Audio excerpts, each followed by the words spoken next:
This is Charter California Edition. I'm Brad Pomerantz. I'm glad you're with us today. Our guest is Chris Holden. He is a member of the Pasadena City Council. He's also running for the California State Assembly, and I'd like to speak with you, sir, about state issues. Yes. As we know, we had expected that the budget deficit in Sacramento would be about $9 billion earlier this year. Right. The governor recently announced it had ballooned to $16 billion. Yeah. What's your sense of this challenge? It was monumental at 9, Right. And so now it's becoming an even greater challenge, not only for the governor to come up with something that's fair and responsible, but for the legislators to be able to support it in some fashion. And let's talk about that. Let's presume you go to Sacramento come December, January. What we see in Sacramento today is the Republican members refuse to raise taxes. Right. The Democratic members resist cuts. Right. Spending still seems to be moving at a clip that we can't sustain. Right. Where do we go given that intransigence? Well, I think it's going to be where both sides are going to have to sit down and really, for the betterment of the people of the state of California, come up with a comprehensive plan that takes a little bit of both. You know, I know that there have been cuts that have been proposed, but there's no movement on the other side from the Republicans. Had there been last year, we would have just seen an extension of the taxes that are now on the ballot. It's interesting you mentioned that. Last year, the governor had proposed that we put an initiative on the ballot, which would have, like you said, extended taxes already in place. The Republicans refused to allow that to be on the ballot. And if that money had come in, we'd have a $12 billion less deficit. Okay, but let's talk about the future. We do know there will be an initiative on the ballot this fall, actually two, dealing with increases in taxes.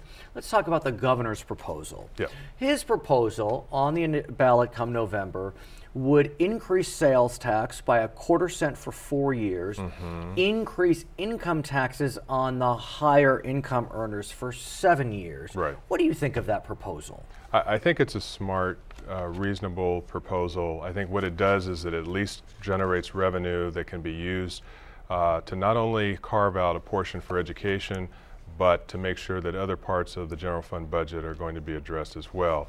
The competing measure looks to generate the sales tax on the millionaire's tax that basically goes to K through 12. And let's talk about the competing measure. It's being proposed by someone named Molly Munger, a very well-heeled individual. Yes. She is dumping huge amounts of her own personal wealth into this initiative. Yes. And like you said, her initiative taxes in a different formula. It increases income taxes really on everyone. Right. And it raises more money, I believe, than the governor's initiative. Yes. Couldn't one argue, well, you know, let's all suffer the pain of increased taxes, and why not take her approach?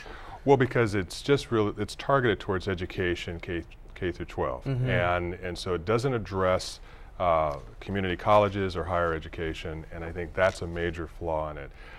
And I got to tell you, she's a constituent. Oh, is she? So you know her? I know her. Okay. She's from Pasadena, and I think the world of her. And I think that she's just a wonderful person, and to be able to have the resources to target in on education, because we all talk about it year in and year out. But here's the challenge. As wonderful as she may be as a person, I have to think that she knows or should know that if both of these initiatives are on the ballot, the voters could very easily vote no on both. Right. And if that happens, the governor has been very clear what would happen next. Yes. We would see draconian cuts in a whole host of areas, including K through 12. Right. In fact, to the tune of 3 weeks less school a year.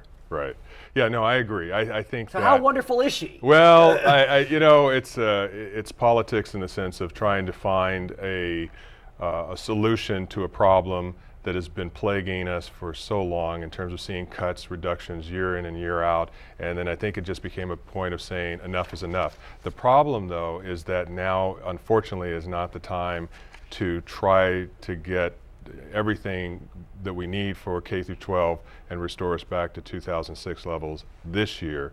I know it's something that we need to make our way to, but we've got to stop the bleeding, and the governor's proposal is more comprehensive, and I think we'll do a better job in terms of at least taking some of the pressure off. I hope that the two get together, they're able to reconcile, and that Molly's proposal doesn't go on the ballot, because I agree with you.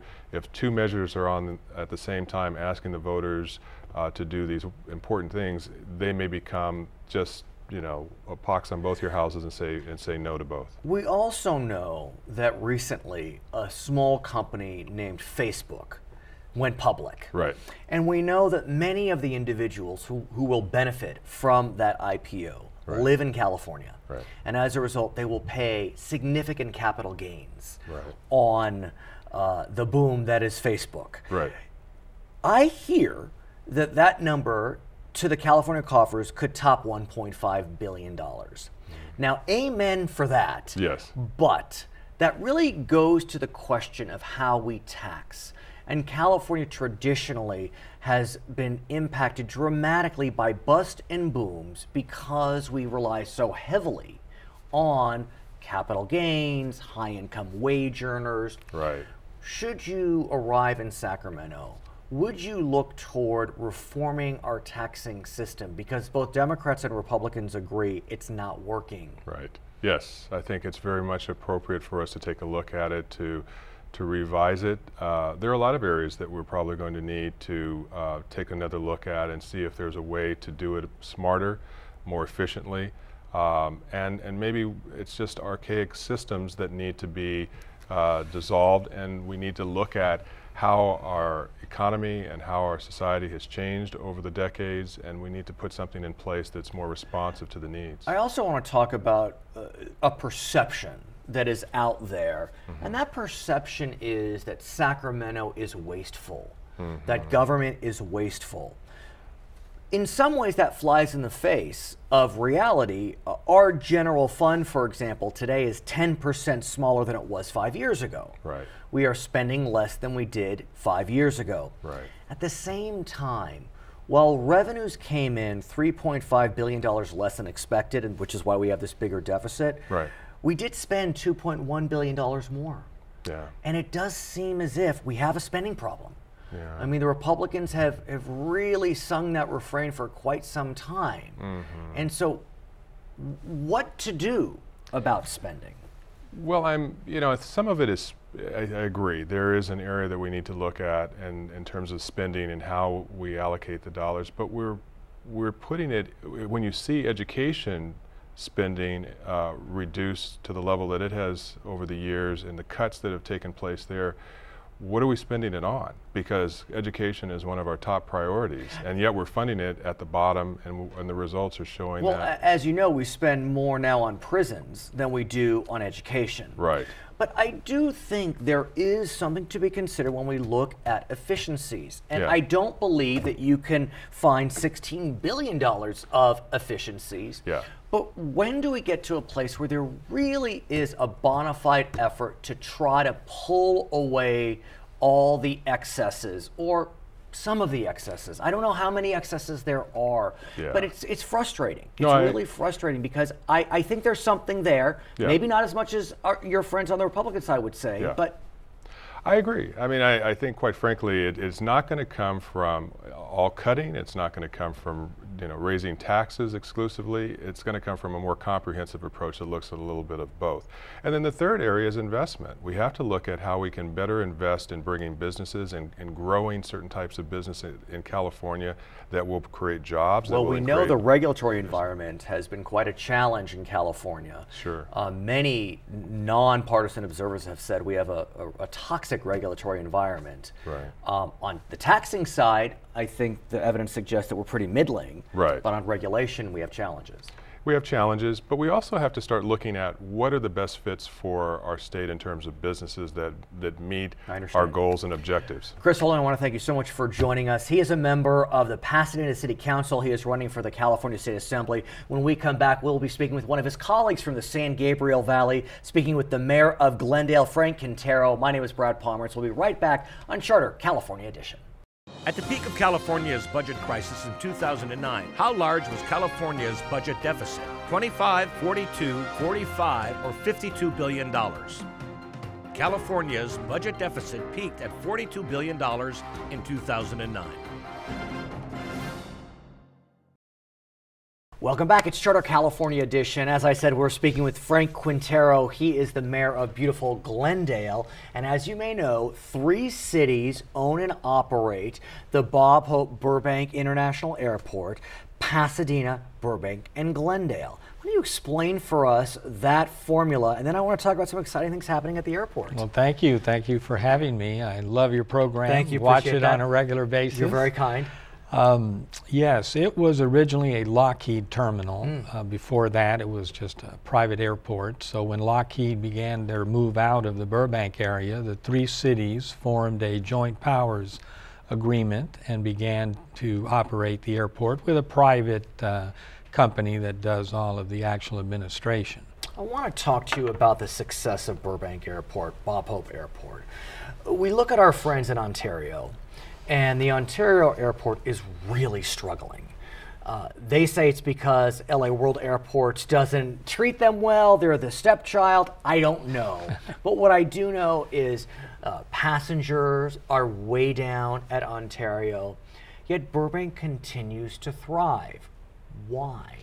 Well, we do. We're at about 4.3 million. In terms of that issue, quite frankly, I think it has to do with the economy. I just think the economic situation in the Inland Empire, I think that's really contributed to their decline in passenger service. But no, Burbank does continue to thrive. We're making headway. We're particularly excited about our regional intermodal transportation center. And we call it the Ritzy. And I like it. Let's talk about the Ritzy. Tell us about it. What is it? When's it going to break ground? What's it going to be? It'll be breaking ground in June.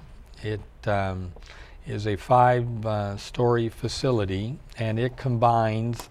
We have a. But back up. Where's it going to be? I can envision the airport. So it where's would it be in the southwest portion of the airport. So as you look at the terminal, it would be you'd be looking towards your left. Okay. Right. And so it's tell us what it's going to be. Off of Hollywood Way. Got it. It abuts the station, the Metrolink and Amtrak station there. So to begin with, that means passengers all the way from San Luis Obispo or San Diego or downtown Los Angeles will be able to get off right at the station and walk over to the Ritzy and then be propelled through a like a tunnel or something? A moving sidewalk. Got it. A moving sidewalk all the way to the terminal. But what we're doing is we're consolidating all of the rental car facilities, also all the bus lines, trains. It's actually powered by a solar photovoltaic cell. Nice. And it also will be, with the kind of earthquake, we're building it to very high earthquake standards. It'll also be the location for all of emergency. It'll be an emergency center. When you think about the airport and the railroad tracks next to it, the sheriff's department, FEMA, everyone will be able, with the generators, be able to operate out of the Ritzy. How's the project being funded? Mostly through bonding. We've bonded. We have received some federal monies. But the airport is a going concern. We're able to pay our own bills, right? We're able to pay our own bills. And now, you talked about getting to the airport through the Ritzy, and you talked about Amtrak, Metrolink. Those are trains, correct? Right. Many of us enjoy using Burbank Airport if we happen to live in the San Fernando Valley or the San Gabriel Valley, the West Side, but we don't have those train options. And you're looking to try to move passengers more locally to Burbank Airport. How? Well, through busway. We actually, we've begun, incidentally, we've also started to fund a shuttle service from the North Hollywood subway station to the airport. It's been quite successful. But what we're looking at, and we've begun the study, we've begun the analysis, we're looking at a busway that would run from the North Hollywood station to the airport, and from the airport through Burbank, Glendale, hopefully Eagle Rock, and on to Pasadena. So is this the east-west connection? Is this an Orange Line extension? Is that what we're referencing, or well, is this something completely it wouldn't different? be, but it would be something of that genre where you would have some dedicated busways and then also city streets, etc. What about the discussion of a bona fide Orange Line extension? I believe that you're involved in that project. Right. Well, there's a transit proposal. It's called the Orange Line Development Authority, OLDA, and we're in the process of a name change because obviously there is some confusion, right? Okay. And that is a environmentally friendly, grade separated, high-speed transit train that would start in Cerritos, run through all of the gateway cities, Southgate, Huntington Park, into probably the Little Tokyo area, onto Union Station, and to Glendale, Burbank, the Bob Hope Airport, and up to Santa Clarita. So when you look at the map of Southern California... Because the Orange Line, that's more of a San Fernando Valley line, Yeah, the correct? Orange Line, right, runs from North Hollywood through the valley, and there's actually now an extension that'll take it all the way up to Northridge. It'll be open soon. And these are bus lines. Right, their bus lines are very successful. I Are mean, they? they've already more or less hit maximum capacity. That's how successful they are. What about the Gold Line? Does that hit your no, San it doesn't. Gabriel area? No, because I know it does go through the San Gabriel Valley. It goes through Pasadena. Yeah, the Gold Line, another successful line. Unfortunately, Burbank and Glendale just haven't been able to sort of hook up with any of these major transportation systems. But what Glendale has done very successfully is operating its own bus system, the B Line. That's right. We Tell have us a very about successful B Line.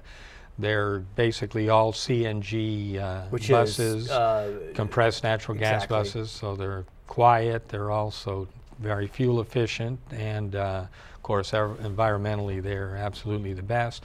We run them all through the city of Glendale with extensions up to La Cañada, Glendale College. It's been very successful for us. I want to get a sense from you, sir, since clearly you are involved in public transportation in our region, about whether our area is finally growing toward the use of public transportation. I mean, we know that it's used by significant portions of our population, but just those portions of the population. For better or for worse, those that are well-heeled are not using public transportation as much. I've lived in New York, I've lived in Washington, D.C. I love public transportation. I'm one of those people who wants public transportation right next to my doorstep, whereas my neighbors, for example, don't bring this line, that line near my house. So what is your sense of Angelino's view of public transportation, Angelino's in the broadest sense? Let me start with your last point first, and you've made a very good point. It's that last mile. Right. That that's last mile and a half that's of interest to people. Look, I think we've come a long way. Could we have done it sooner? Absolutely, and I wish we had. But I think we've come a long way. And I think all of the elected officials, city planners, I think everyone is beginning to understand, and the general public is beginning to understand that we have to go in that direction, including that final mile with bike paths, bike lanes. But think about what's happening, for example, with high-speed rail. Well, I mean, it is a huge controversy. And it's a huge disappointment for me. And what's happening is, I mean, as I said, I lived on the East Coast. The difference in mileage between Washington, D.C. and Providence, Rhode Island is the same as LA to San Francisco. And you think of the perfect transportation system they have on the East Coast. We don't have that. I know. I'm very disappointed. I'm a proponent of high-speed rail. I've taken high-speed rail all over the world, and we don't know what's going to happen. But hopefully the state will get it together. The High-Speed Rail Authority will get it together and begin the process. We'll see what happens. Frank Quintero, I want to thank you so much for joining us and for all your hard work in Glendale and at Bob Hope International Airport. His name is Frank Quintero. He is the mayor of the beautiful city of Glendale. My name is Brad Palmer. Thank you so much for joining us on Charter California Edition. When we come back, we'll be speaking with another mayor. His name is Owen Newcomer from the city of Whittier. We'll be right back. In November 2008, California voters passed the High-Speed Rail Bond Initiative. By what margin did this initiative pass? The High-Speed Rail Bond Initiative passed in November 2008 with 52.7% of the vote. Welcome back to Charter California Edition. We are joined by another mayor. His name is Owen Newcomer. He is the mayor of Whittier, and we congratulate you on your re-election. Thank you very much. It's great news. I know there were 3 incumbents running, and all 3 were re-elected, so we congratulate you. I want to speak with you about some real challenges that cities throughout California have been facing. We've been discussing this in the past, and that is the question of redevelopment. Before we talk about the changes, could you explain to me how a city like Whittier, as an example, used redevelopment? We used redevelopment to promote economic growth. So we have a Radisson Hotel in town that was built with help from the redevelopment agency. We have a 73-acre not any longer used prison site that we were going to develop using redevelopment Philadelphia funds. And Whittier Boulevard. Exactly. And now it looks like Right. the whole thing is dead because we don't have the redevelopment dollars. And let me explain to our viewers, of course, redevelopment was a method whereby certain tax dollars, property tax dollars, could be used by municipalities, counties, whomever, if they started a redevelopment agency. Yes. And use that to incentivize, catalyze private entities to focus on blighted areas. And basically, instead of getting part of the property tax, the redevelopment agency got all of the increase in the property tax, which they then could use to subsidize and promote development. So in an effort to close the state's budget deficit, Governor Jerry Brown advocated for the elimination of redevelopment agencies. The legislature approved, and the California League of Cities brought a legal action to fight that elimination. And in December, on a 7-0 vote, the California Supreme Court upheld the elimination of redevelopment agencies. Yep. It was a calamity for cities. Disaster. And on top of that, there was a method that was approved by the legislature that would have allowed a compromise to move forward that would allow the city to keep some of the redevelopment dollars, but most would go up to the state. That was also struck down. So here we are today. And I want to get a sense from you, as an example of one city that used redevelopment, what are you doing? What tools do you have in your tool shed to try to incentivize business to develop in blighted or challenged areas? We are still struggling to find what tools we have. We have not made any new deals since we lost redevelopment, so we can say, here we're doing it, but things we can do. You could have a maintenance assessment district. So maybe what the redevelopment, maybe what a development needs is improvements to the highway, improvements with lighting. Will you need a vote? For a maintenance assessment district, you do, but here's the catch. Who pays for it? Well, it might be just the new property, which is owned by the developer. I understand. Now, so maybe the developer's the one that approves it. And now the developer builds homes and sells them to residents. Well, it's already been approved. They don't get a new vote on it, but they're obligated to pay it. Is it a vote of the entire city or just that community? The property owners that are affected. So it could be a vote of one. Could be. The governor has said that he would consider supporting legislation which would lower the threshold whereby municipalities could seek I guess we can call them new taxes. Yes. Currently, it's 2/3, but for school bonds, for example, it's 55%, and he would look toward a 55% vote for, let's call them redevelopment districts. And I think that'd be a good step. I'm one of those who believes in majority rule. Okay. I don't think we ought to have 2/3 votes for anything other than a constitutional amendment. So 55 is better than 67. I think it's a good move.